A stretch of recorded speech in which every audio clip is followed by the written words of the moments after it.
I'm so happy to have this opportunity to bring Bernie Clark to the podcast. Bernie, first, I'd just like to start and ask you how you're doing and how you're feeling today. I'm good, Todd. I'm happy to be here. Thanks for the invite. And good to meet you. Thank you so much. It's really nice to meet you as well. Just to give you and the listener an idea of how I came to your work, I love yoga. I've been practicing yoga for quite a while. I into Ashtanga yoga and other various styles. I pushed my body really hard. Mhm. Started to develop severe back pain. Started going to doctors, getting MRIs, finding out I have spondylolisthesis. All right. Being told I should have a lumbar fusion surgery, and feeling like that's not what I envisioned for Right. my future and my current self. And so a friend of mine who is big time into exercise fitness said, Todd, you have to read The Back Mechanic by Stuart McGill. Right. I read his book. I was blown away by it. And what I loved about it was the information was great. I started to implement the information that he was providing. It was starting to rework my mind around what I believed was the ideal thing to do with my body, and just really love his work. And so as I started integrating that, I thought to myself, man, it'd be so cool if a yoga person somehow broke down what Mr. McGill was kind of bringing to the table in relation to movement. And then I speak with a girl named Liz Albanis, who's in Australia, who's doing a teacher training that I guess was involved with anatomy training that you offer. And she said, Todd, you have to get Your Spine, Your Yoga by Bernie Clark. And so right away, I just figured, well, she seems so excited about your work that, and I have heard of you before with the work that you do with Yin Yoga, that I bought it, I started reading it, and man, it is exactly what I need. It is such a good book.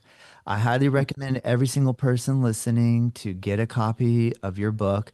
You have a whole host of books that you've written, seven or so in total. And so then in my mind, I said, okay, I'm going to read this whole book, and then I'm going to reach out to Bernie and see if I can get him as a guest on my podcast. But I made a social media post a little while ago taking a picture of your book and commented about how amazing I think your book is. And you were kind enough to actually comment and say thank you.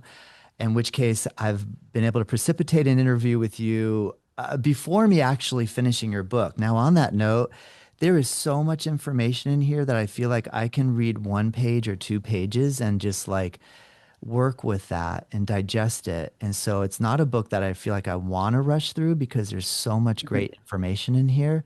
So I guess I just really want to say thank you. I'm blown away by the level of expertise that you've put into writing this and the level of research that you've done. And it's just an enjoyable read as well. So I mean, as deep as you go into understanding the spine, I feel like it's very entertaining. So even if I didn't really love anatomy, I think I could still really get the gist of what you're saying. So I just want to give you some kudos for the work that you've done. I think it's incredible. Well, thanks, Todd. I appreciate the comments, the kind comments. Yeah, I'm a student of Stuart McGill, and you may have noticed he wrote the foreword to Yes. that Yeah. book as well. I was so He and excited. I worked together on some yoga for the spine videos way back. So he's a great guy. Amazing.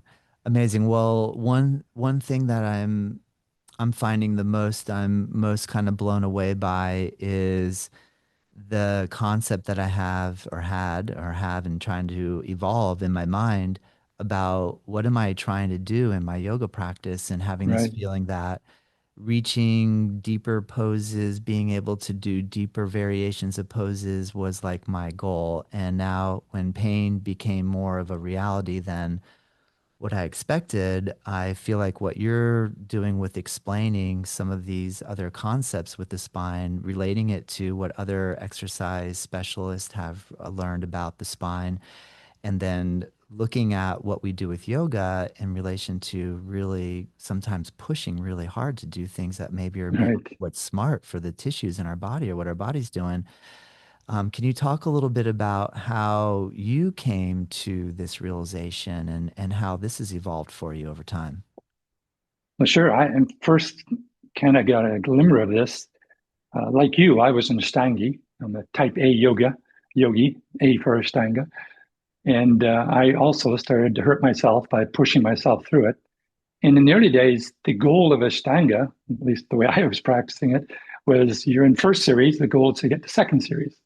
And once you get to second series, the goal is third series or fourth series or advanced A or B or whatever. So it's always to do more and more and more with the body. And then I met another person who went through Ashtanga named Paul Grilley. And Paul just really rocked my world because of two main things that he shared. One is the reality of human variation, that we're all different. And just because one person can put both feet behind their head doesn't mean you will ever be able to do that because of the nature of the bones, skeletal variation, as he calls it, or skeletal variation. So that opened my eyes up to the fact that maybe I'll never get to second series or third series.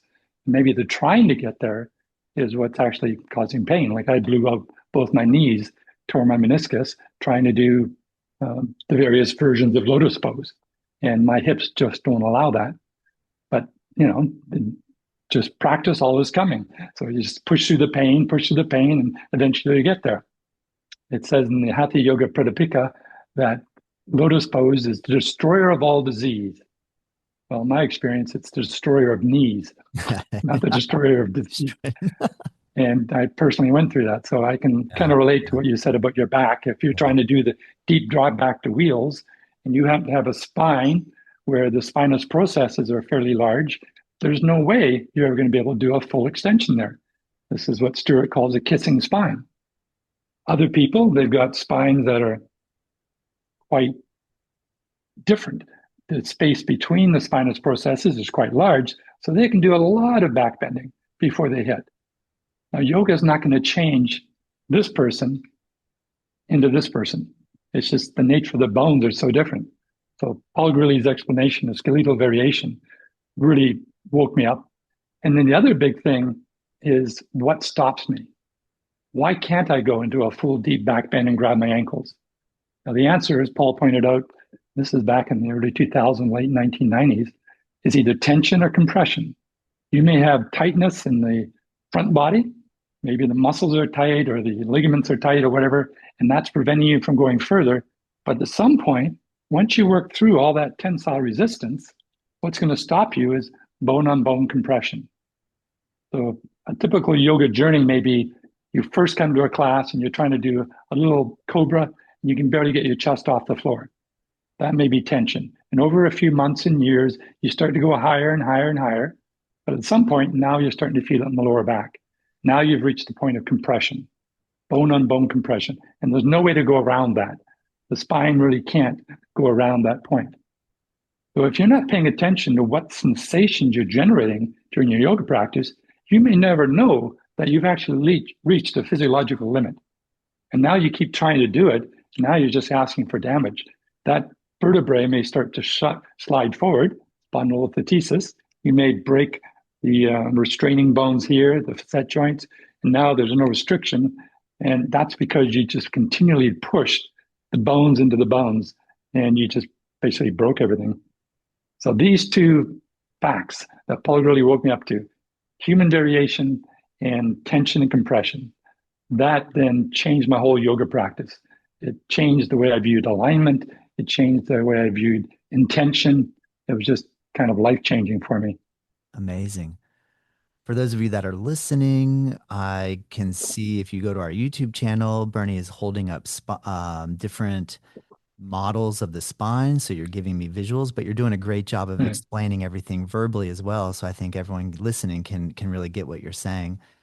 I'm curious, then at that point, Bernie, when you started to make that connection about tensility and bone on bone touching bone and the stopping point, so to speak, what was your trajectory then for continuing your study and learning? Did you do a more trial and error process with your own body? And then when you started to then look for what information was available out there to help you to further your understanding, what direction did that push take you to?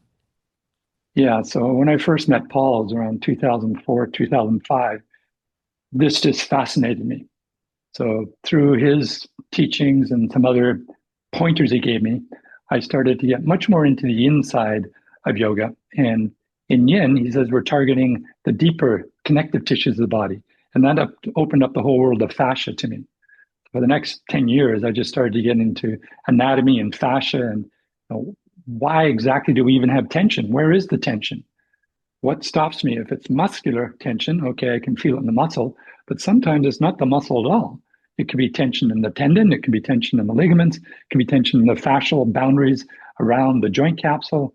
So this just opened up a whole new world. What are we actually trying to do in our yoga practice? If we're working just through the tensile resistance, well, where is that? And how do we affect that? So yoga is not just about stretching muscles. So I developed an idea of a spectrum, the what stops me spectrum, I called it. And on one extreme, you have tension in the skin. It's trivial, but 2% of what stops me is just the skin itself may be tight, or maybe you've got scar tissue in there. And then you have the muscles, then you have the tendons, then you have the ligaments, you have the joint capsules, but you also have something called the superficial fascia beneath it all. Like if you rub the back of your hand, it looks like the skin is moving, but the skin is adhered to the next layer, which is called superficial fascia. And the superficial fascia is gliding over top the deep fascia, which is over top of the fascia that wraps the muscles. So we got these layers of fascia. Normally they're quite lubricated, but sometimes they get stuck together. And fascia is like a three-dimensional body stocking. It's like, imagine wearing a jumpsuit that goes from your toes to the top of your head, but it's three-dimensional, it goes inside as well. Easy illustration that I ask people to do in my courses is if you have a shirt or a jacket or a sweater that covers your shoulders and you pull down on the bottom right and you try to lift your arm up, you notice I can't do it. Mm-hmm. You let it go, I got lots of ease and movement. But as soon as I restrict down here, I can't move. Now, if you only pay attention to your shoulder, you might think, oh, I've got some problem in my shoulder.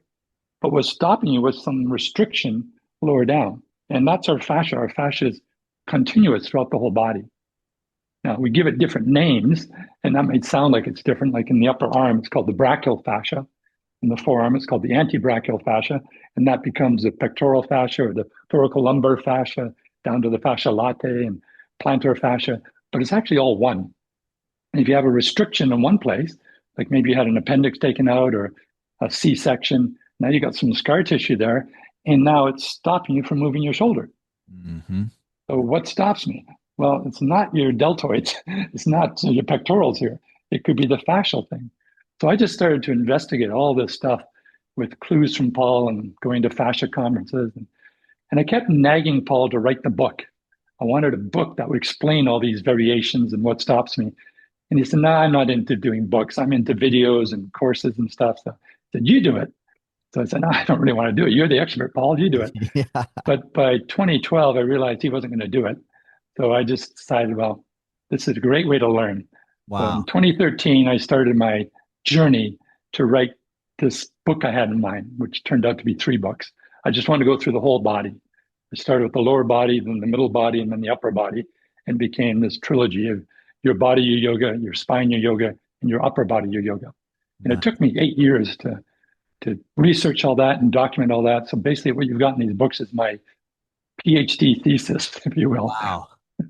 That's amazing. And so you did all the research for all 3 and then took it upon yourself to write one, publish that, write the next, publish that, and now the third one, publish it. How long did that process take? If you researched for 8, were you kind of writing it as you were going so that by the time you got to the, amazing. So I started with the first book, Your Body, Your Yoga. I had the visualization of the whole trilogy, but I put them actually 5 volumes. The first volume is just on the physiology of the tissues.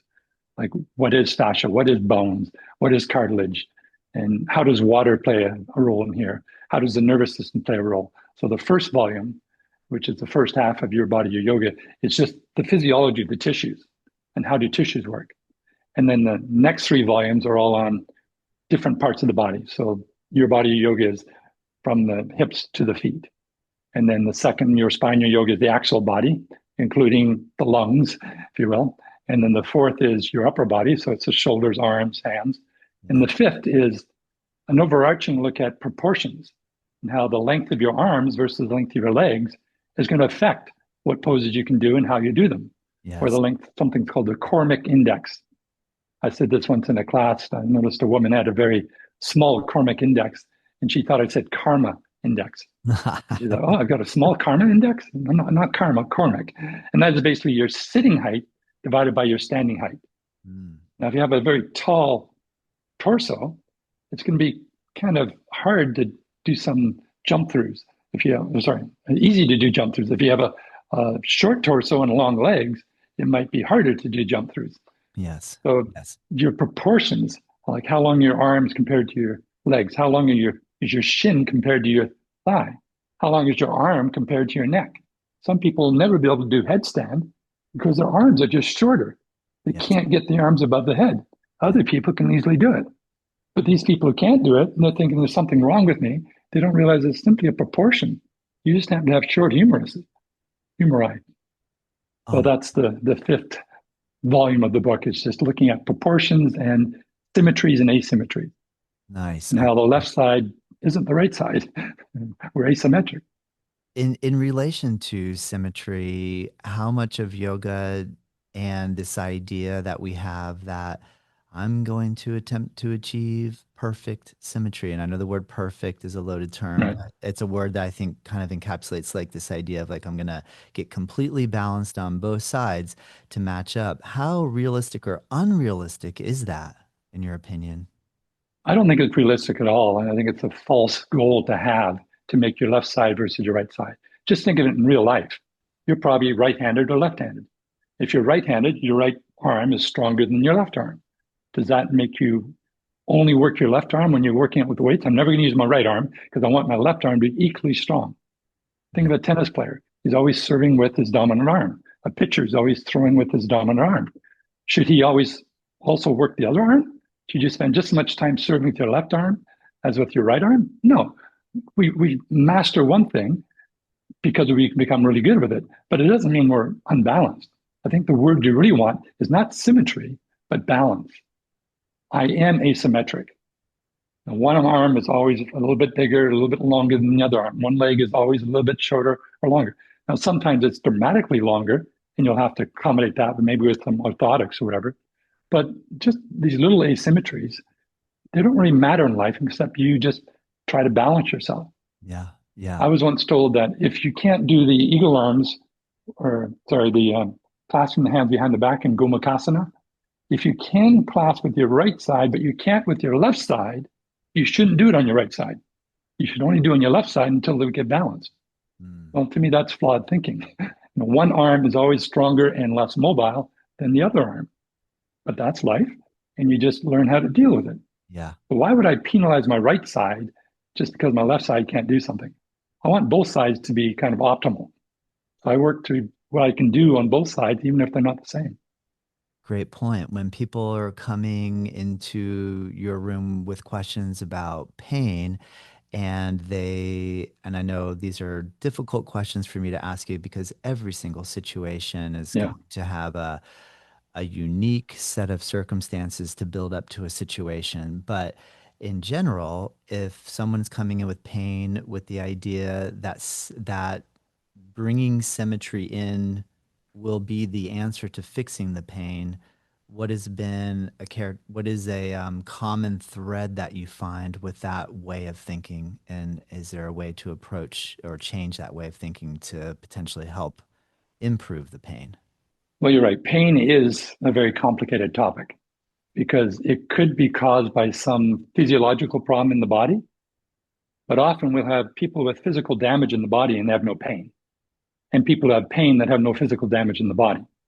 So the correlation between a physical cause and pain is not clear cut. Just because somebody's in pain doesn't mean, oh, there's a physical, we got to do something different in the body. It may be related, but it may not be related. So the biggest question with pain is, what do you think is causing it? And how often have you had it? When does it show up? Is it chronic or is it just acute? Most acute cases will probably cure themselves in 3 or 6 months. So whatever you've done, you might think, well, that must have cured it. Just as an anecdote, I had a woman who had been coming to my Sunday night yin yoga classes for about a year. And after a year, she came up to me and asked if I could give her a hug. And so, yeah, we hugged. And she said, I'm so happy. When I first started coming to your classes, I had such bad back pain. And now, after a year of coming to your yin yoga classes, I'm completely pain free. I'm just so grateful. And she hugged me again and she walked away. And I thought, oh, great, I'm such a good teacher. But then my scientific brain said, wait a minute, time out here. I have no idea what cured that woman. Maybe it was just doing shavasana once a week. Or maybe it was doing the breath work. Maybe it was just slowing down. Maybe it was getting out of the house and away from her husband and kids. I have no idea what cured her. Now, she's cured, but had she not come to yin yoga, she might have been cured anyway, because these things tend to resolve over 3 or 6 months. So we have to be very careful of what we assign cause and effect to these things. Great. I just had to admit, I'm happy she's pain free. I have no idea why she's pain free. I can speculate. My ego can speculate and say, oh, it's my great teaching. But honestly, I don't know. Well, that's something that I am finding that I'm really appreciating about your teaching style and the way that you've written this book, and I'm gathering all the books, is that you aren't saying to the really young, strong, athletic person that can do a very extreme, difficult pose that you should not be doing that because there's this Yeah. future pain thing that's coming your way, and which I think takes a certain level of maturity. But I can see that the way that you're already explaining that right away, the ego wanted to be like, "Oh, cool, man, I'm good."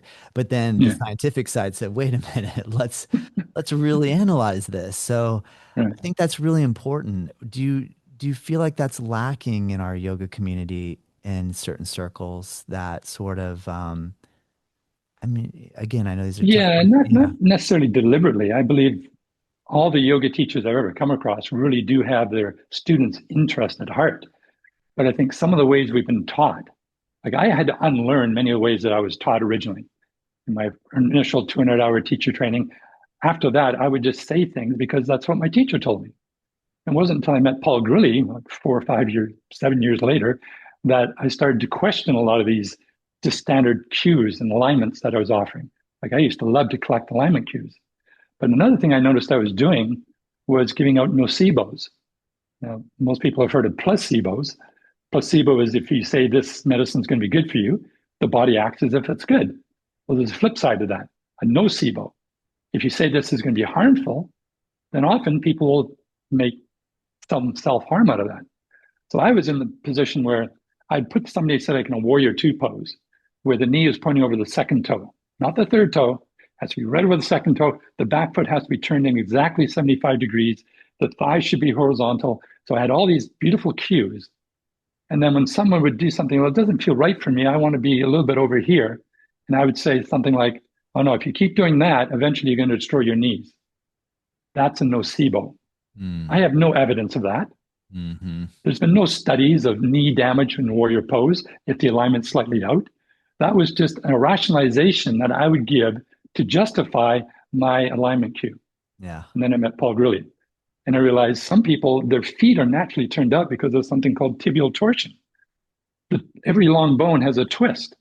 And from the base of the knee to the foot, some people, their tibia rotates 45 degrees. So their foot naturally is going to point outward. And for me to bring that foot inward, I have to have them internally rotate at the hips 45 degrees. So these people naturally don't want their foot pointing outward. But I was telling them, if you don't do it, you're going to hurt yourself. That's a nocebo. And now maybe that person gets a little tweak in the knee from playing football or tennis or something. And then she remembers, oh yeah, Bernie told me that it hurt my knee if I didn't do the alignment right. And now she's becoming hyper vigilant. And every time she does something, she's now blaming her alignment, which was actually the correct alignment for her.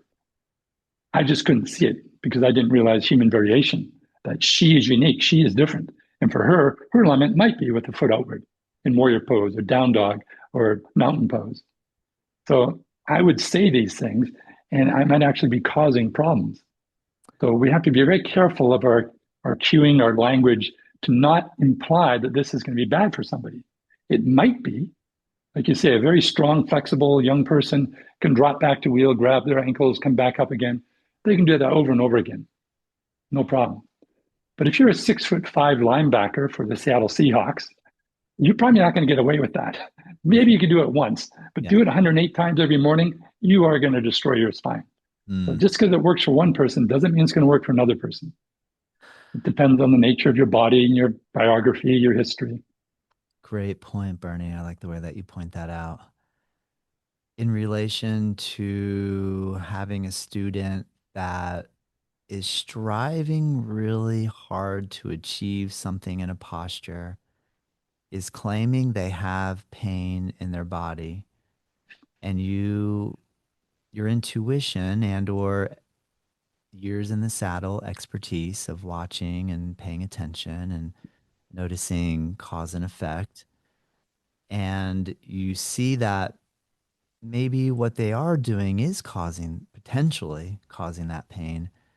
Right. How are you navigating the psychology of redirecting what the purpose of the practice is to help the student come to that own answer for themselves so that that potentially could resolve the issue? Yeah, that's a great question, Todd, because it comes down to your intention. Why are you doing the practice?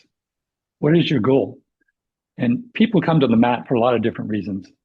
But if your goal is simply unbridled flexibility, I would ask you to think, okay, well, why are you seeking that? Do you think flexibility is related to health? It is to a degree, but it's kind of like a Goldilocks curve. There's an optimal amount of mobility we need, but we don't need maximum flexibility because then the health starts to go down. Now, if you think of athletes, gymnasts, dancers, these people, their livelihood depends on getting the most they can out of their body. But that comes at a cost. Maximum flexibility comes at a cost of minimal health. You think of an N-shaped curve called the Goldilocks curve. If health is on the vertical axis going up and down, and stress is on the horizontal axis, if you have no stress, you have no health. If you never get out of bed in the morning, your body will atrophy. If you have too much stress, your body is going to wear out. It's going to degenerate. That's called osteoarthritis. Osteoporosis is when the bones aren't growing. You need to stress the bones. Osteoarthritis is when the bones are wearing out because you're overstressing them. But in between these two extremes, we have the optimum amount, the Goldilocks. Not too little, not too much. So what are we trying to do in our yoga practice? Are we trying to get the most we can out of the body? Because that comes at the expense of health. I broke my knees trying to get that. You may have damaged your back trying to get that because nobody would explain to you or to me the trade-off. If they'd said, let's go for the optimal amount of exercise, load, stress, not the maximal amount. Let's not try to bring both feet behind the head if you can't get there. And if trying to do that, you feel a tweak in your hips, listen to little tweaks because little tweaks become big tweaks. Big tweaks become operations, time off work. You can't go to the yoga studio. Yoga studios have to lay off teachers. It's bad for the economy to ignore little tweaks because they'll grow on you. Yes. And one of the worst things we have in the West is no pain, no gain. I like to joke and say if you translate that into Sanskrit, the liturgical language of yoga, no pain, no gain is translated as bullshit tihi. Bullshit tihi. Instead, we should have a saying, no pain, no pain. We Yeah, don't need like pain. that. Now, if you're in physical therapy and you've got a lot of scar tissue, the physical therapist is licensed to hurt you because they might have to do stuff to break through that may reestablish your mobility again. Yeah. But yoga teachers, our goal should be no pain, no pain. And if there is pain, inquire, why does this hurt? It shouldn't hurt. And if it does hurt, is there another way to get my goal here? We have thousands of poses in yoga. So if one pose doesn't work and it hurts, there's another way to target those tissues. So what is your intention? And this leads to something Paul really called a functional approach to yoga, as opposed to an aesthetic approach. An aesthetic approach says knee over the second toe, back foot turned in 45 degrees. And this is the way a lot of early teacher trainings really mass produce the teachers. If you can get everyone in the class to look exactly the same in down dog, feet parallel, hip width apart, toes pointing forward, hands back of the wrist pointing forward, hands shoulder width apart, you're a good teacher. Just get everyone to look the same. That's aesthetics. Yeah. A functional approach is what's the point of down dog?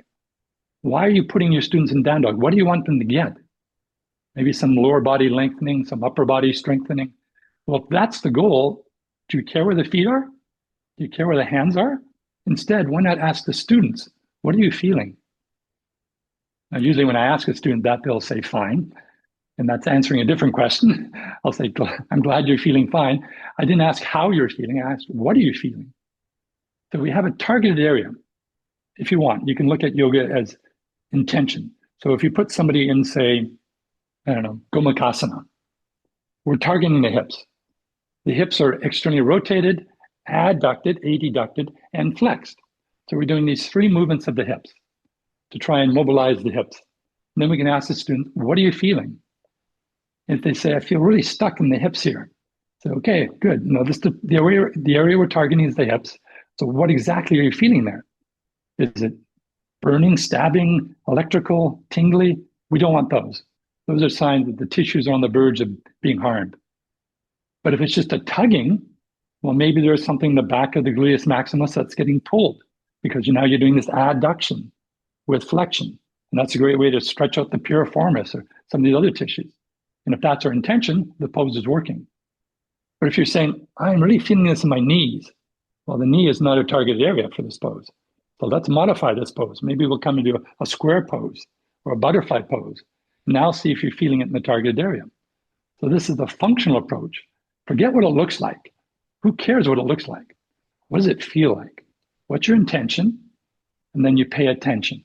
So it's intention and attention. Those are the two keys to a functional approach to the Yes. practice. Yes. Well, great answer. I agree. Do you feel like the aesthetic approach seems to work a little easier in the large classes, and the functional approach is a little easier to implement in a one-on-one session? And if that's true, are you mastering and working to master the ability to take a more functional approach in a larger group setting?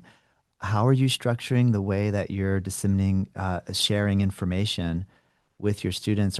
How has your sizes of classes, because now, I mean, you have lots of people really appreciate your work and they want to come study and practice. And if you walk into a room with 100 people and you're going to teach a class, how are you able to work that functional component into your teaching?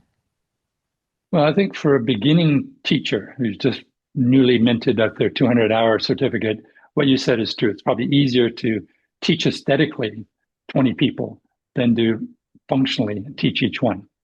But as you become a little bit more experienced, it's actually very easy to teach 20, 100 people because I no longer take the responsibility for them. I've kind of got two anecdotes that I share in my own teacher trainings. In my yin yoga teacher trainings, we spend a lot of time on exactly this point. How can you teach many people in a functional approach? The first is, imagine you go to a doctor. You've got a really bad migraine, and you arrive in the doctor's office, and the doctor's running late, and there's 19 other patients waiting there. And the doctor finally comes in and says, okay, today, everyone, we're doing aspirin.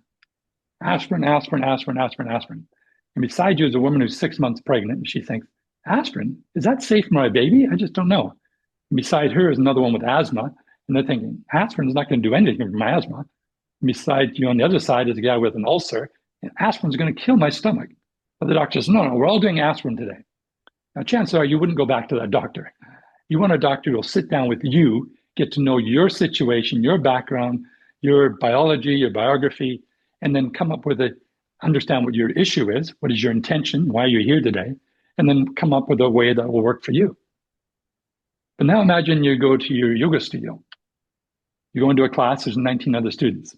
Teacher's running a bit late. Finally, she comes in and says, okay, class, today we're doing sun salutation. And you're thinking, good, I've just been doing a week of yin yoga. I really need to move. But beside you is another woman, 6 months pregnant, thinking, well, is up dog going to be good for my baby? And somebody else has got carpal tunnel syndrome with her wrist. Oh, that's going to kill my wrist. And the teacher says, no, no, we're all doing sun salutations. Now, you wouldn't go back to that doctor, but you're probably going to come back to this class again because we don't expect the teacher to actually tailor the class for you individually. You're supposed to tailor your practice to the teacher, and that's completely backwards. The student is not there for the teacher's benefit. The teacher is there for the student's benefit. So I like to call my teaching flying lessons. This is my second anecdote. And I heard this once by a wonderful guy named Bruce Lipton, who wrote a book called Biology of Belief. He's a genetic scientist by training. And he once asked me a rhetorical question. He said, what's the difference between an airplane pilot and a doctor?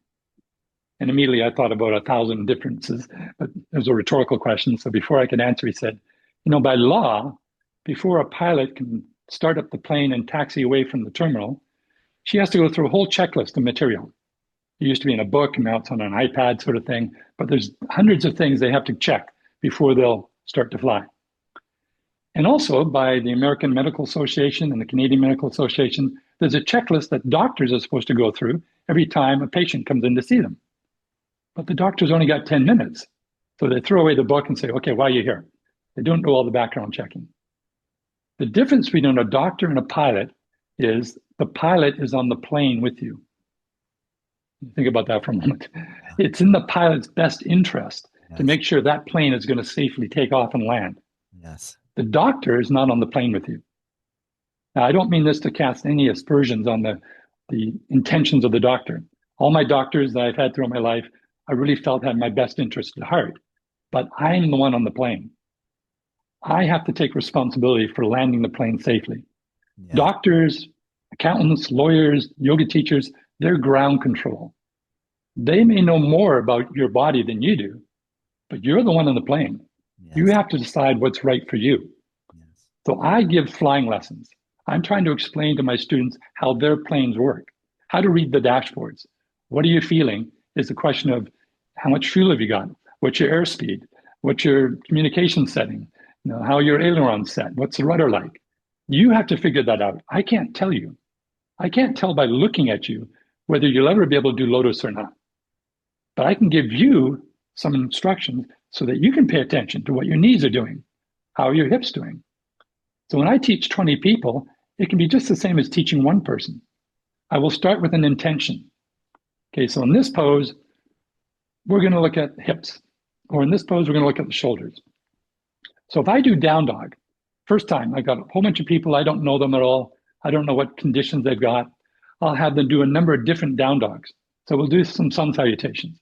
First time we pause in down dog, let's do it with our feet parallel, feet pointing ahead. Notice how that feels. How's it feel in the feet and the hips and your shoulders? Is it a struggle? Do you feel loose, safe, supported? Then we'll do another sun. So this time, let's have the feet wide apart, toes pointing outward. How does that feel? Third time through, let's have the feet together.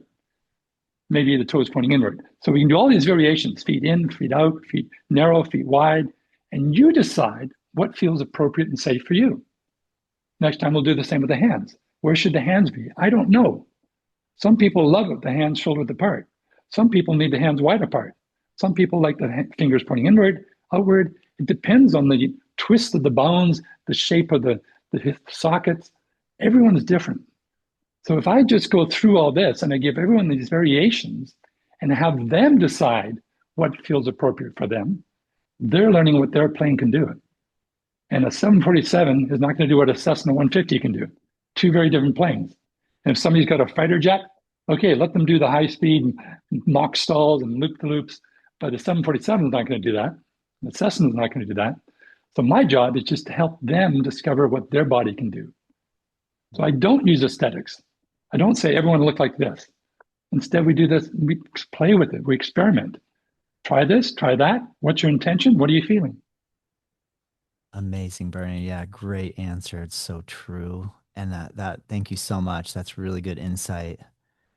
In relation to what I picked up from Mr. McGill, and Mhm. sorry, Stuart, Mr. McGill, if I get this wrong. But what blew my mind at first because of this hypermobility component, bending, bending, bending, twisting, turning every which way and as deep as you possibly can. And his instruction was that I picked up on was imagine that you just had a lumbar fusion surgery, or if Mhm. the pain is anywhere in the spine, imagine and stiffen it up Yeah. and don't move it around a whole bunch. Try to hold it relatively in one place for a little while just to let the inflammation possibly toned down a little bit. And I was kind of like, what? That's just an interesting idea. Like, and then Stability before mobility. and to start to play with that in the poses, like, I don't know, going for something like Ardha Matsyendrasana or the half Lord of the Fish spine twist and being like, well, yeah, my spine can do that, but what if I don't do that? And I just focus Hmm. on keeping my lumbar like holding right there and just moving a little bit my cervical and thoracic spine. And that was really fun for me and enlightening, just to start to kind of play with that idea. I would like to hear your thoughts on that particular idea and how do you agree with this, disagree, and different maybe some different ideas that I could play with to start to come to a deeper understanding of the spine. Yeah, totally. When I first met Stuart, he was giving a presentation, a weekend workshop, and he was using pictures from Paul Grilley. And that's where the kind of link went on. That's awesome. He's showing the variations in the hip socket. And he mentioned Paul Grilley. And so during the break, I went up and introduced myself because I was a student of Paul Grilley, and that started our kind of friendship together. Stuart says first you have to have stability, and that will create mobility, especially in athletics. He calls it proximal stability. So proximal means kind of in your core. Stiffen your core to build distal mobility. He likes to use Bruce Lee as an example, the Kung Fu Enter the Dragon guy. He would Yes. do his 1 inch punch. But for that 1 inch punch, he had to have a really firm, stable core, and that then can translate everything into the distal, the furthest point away. So you have to first start with your proximal stability or distal mobility. And in yoga, we get that completely backwards. We prize mobility over everything else. And that leads to a whole bunch of problems. But we combine that with Paul Grilley's understanding of human variation. As Stuart points out, there are people who are like oak trees and people who are like willow trees. And even the spines, some spines, um, the, the discs between the vertebra have different shapes. They're either ovoid or you call it like a lima bean shape. If a lima bean shape, it's very thick. This is for like a linebacker or a power weightlifter. There's a big surface area which helps to maintain a lot of stresses along the spine. But if you're a golfer, chances are you want to have more of an ovoid disc, and that allows for a lot of rotational movement. You can whip it around like a very flexible rod. But if you happen to be the guy with the very thick oak-like type thing, you're not going to get that flexibility. And to try to get it, it's just going to delaminate your disc. But if you've got that really wispy, easy to turn, that's great. You got a lot of mobility, but don't try and deadlift 1,000 pounds. You just don't have the structural stability to do that. So we've got these predispositions to one way or the other, to internal rotation or external rotation, to flexion or extension. We are kind of predisposed by the nature of our bones and our bodies to being good at something. Some people are very good at strength. Some people are very good at length and mobility. So in yoga, to prioritize mobility over stability is risky. Now, again, if you're a 5 foot, 100 pound dancer and you can do all these wonderfully fluid movements, you probably don't have to worry about it. But again, you're not going to deadlift 1,000 pounds. But if you're a linebacker and you weigh 300 pounds, there's no way you're going to do a drop back to wheel. And there's no way you should be trying to. So want to start with first safety, build the stability, and then work for mobility. And this leads to a little observation. There's kind of two ways to work your joints. If you want to put a big load on your joint, you want to bring it to neutral and stiffen it. So if you just use a finger example, just shake out your left hand, point your forefinger forward, and with your right hand, hold the finger. If I'm going to really pull, you can feel that separation in the joint. You're distracting the joint. Now stiffen it really tight, and now you've protected the joint. So if you're going to put a big load on the joint, stiffen it. But if you shake it out, if I want to work on mobility, relax the joint, and now I can maybe bend the finger back 90 degrees. I couldn't do that if I was stiffening it. So if you want to work on mobility, relax the joint. If you want to work on stability, stiffen the joint. Now, if the joint is bearing a load, say you're doing a drop back to wheel, you have a huge lever happening in the lower back because your upper back is being, it's 2 or 3 feet out here. You got all your upper body weight here. That's a huge lever, putting a lot of weight into the lumbar, the L4, L5. If you're going to do that, you want to stiffen this. But if you stiffen it, you're not going to have that range of motion. Now, again, if you're only 5 foot tall and you're very light, then doing this may not be a problem. But if you're 6'6" and you're very heavy, that's putting a huge strain here. So if you're bearing a load, bring the spine to neutral, stiffen it. If you want to work on mobility, take the load off. Come onto your stomach, do a back bend like cobra or sphinx pose, because then there's not a big load on the back. So you have to be careful of when you're working for which. Mobility is okay, but don't do it under load. Yes. If you're under load, stability is what you need first. Oh man, great answer, Bernie.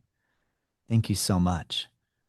Sure. Where do you think this fascination with mobility comes from?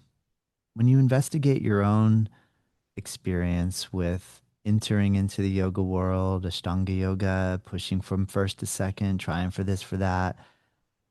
I mean, is it just something very innocent, like I just want to be like, I look at somebody and I'm in admiration of them, and I think if I could copy what they could do, I would be good too.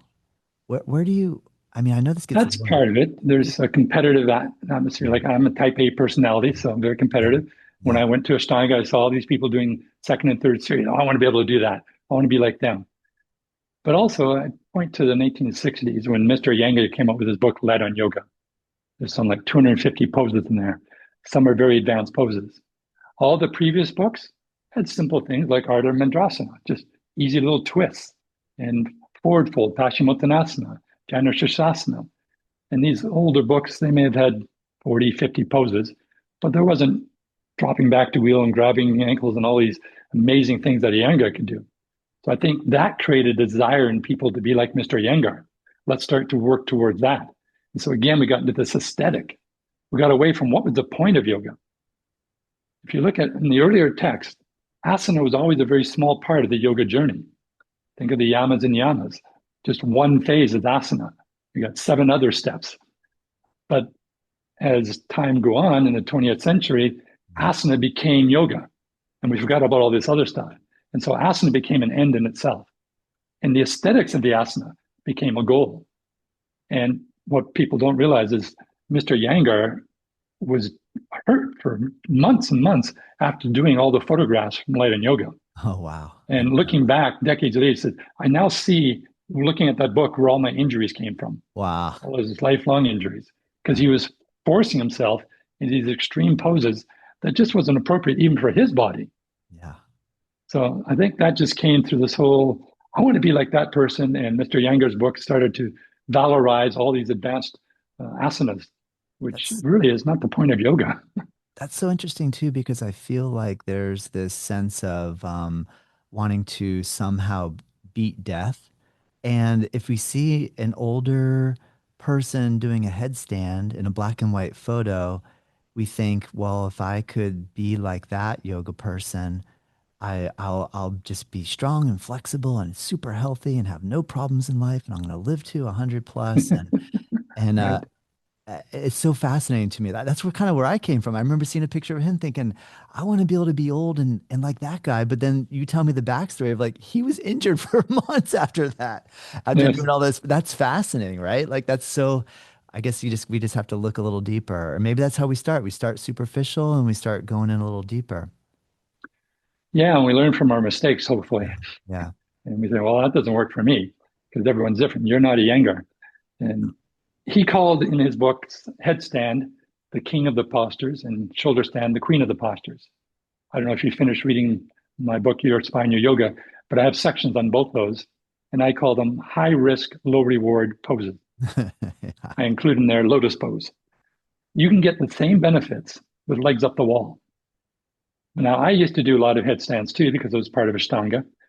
But now, when I get MRIs or X-rays of my neck, I find I've got degenerating discs between the vertebrae because of those poses, and that causes nerve damage and so forth. So really, it wasn't worth the pain and suffering that I'm getting now from doing those when I was younger. You Yeah. might think you got perfect alignment, but again, everyone's alignment's different. The various facet joints are a little bit different than the average one. So it may look aesthetically like I've got my student perfectly aligned, but I don't have X-ray vision. I can't see how much pressure is putting on this one lateral facet joint, and there's C3, and that is pushing on the nerves, which goes and radiates their jaw or whatever. Um, there's no point doing shoulder stand or headstand. Now, it looks cool. And if you are convinced there's absolutely no problem for you, great. But I would suggest by the time you're 50, you might want to phase those out because there's no health benefit to those poses. Anything better than just legs up the wall. So interesting because as you say that, I can think of a particular situation where someone so badly just wants to keep doing the most extreme things the older they get. And I guess I'm curious, it sounds like to me like you're just pretty much eliminating teaching shoulder stand and headstand, or you're teaching shoulder stand, but you're having them put their legs up the wall. This is shoulder stand. Am I correct? I'm starting with what's the intention of shoulder stand? Yeah, And I bet you I can find another way to get those intentions without actually doing the full shoulder stand. great Now, point. again, always is always wrong. Never is never right. There are many people where shoulder stand's never going to be an issue. There's a wonderful, famous yoga teacher, Vanda Scaravelli, who was a Iyengar trained for a while. She eventually went away from his teaching, but she was doing drop backs to wheels in her 90s. But she had the spine for it. There's no way somebody with kissing spinous processes are ever going to do that.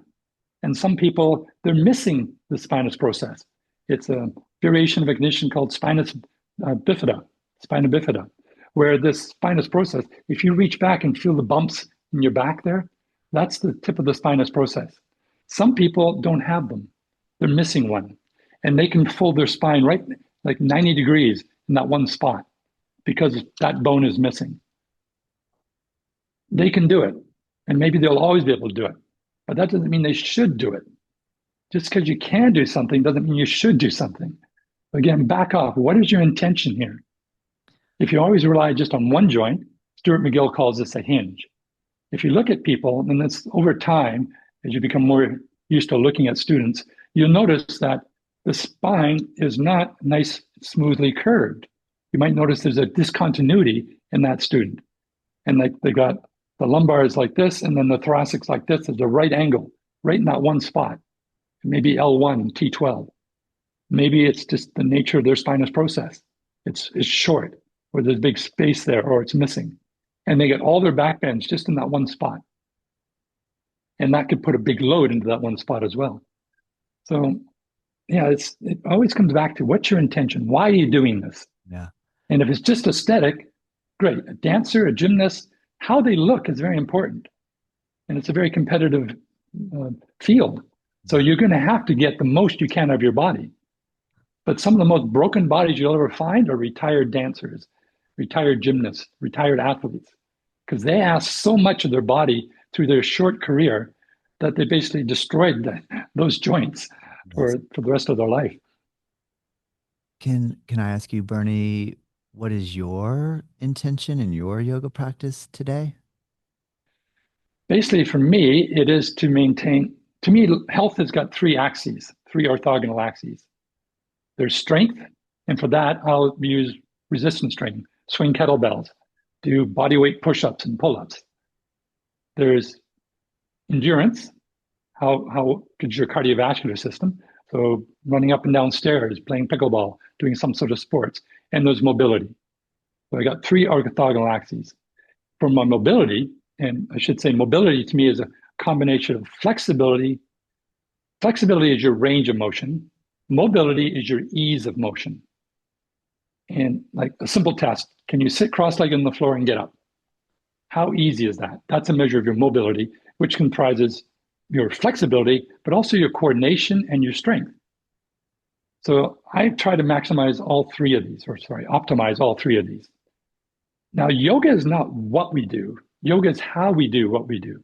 So I can lift weights and make that yoga. I can run up and down stairs and make that yoga. I can work on enhanced flexibility and make that yoga.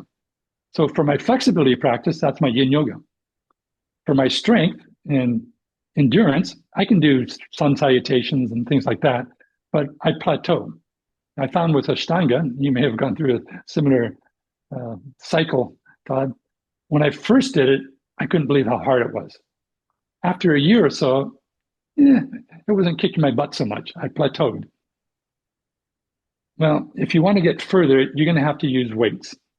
You're going to have to do more because I found just doing Ashtanga, I didn't get any stronger or improve my cardiovascular conditioning after a year. So you have to do some of these other things. So now all of that to me is part of my yoga. So from a health perspective, I can do weights, I can do endurance training, I can do mobility training. But why I do yoga is for mindfulness practice. It's to be able to live in the moment, to enjoy this moment. Mm. I think maybe it's because I'm in my 70s now. I can see the end coming. Every moment's precious. So I want to enjoy the time I have. When you're younger, you think you got all the time in the world, you can ignore things. But now time's passing more quickly. It's amazing. To me, it's just like Christmas was just yesterday, it was 6 months ago. But Yeah. time starts to speed up.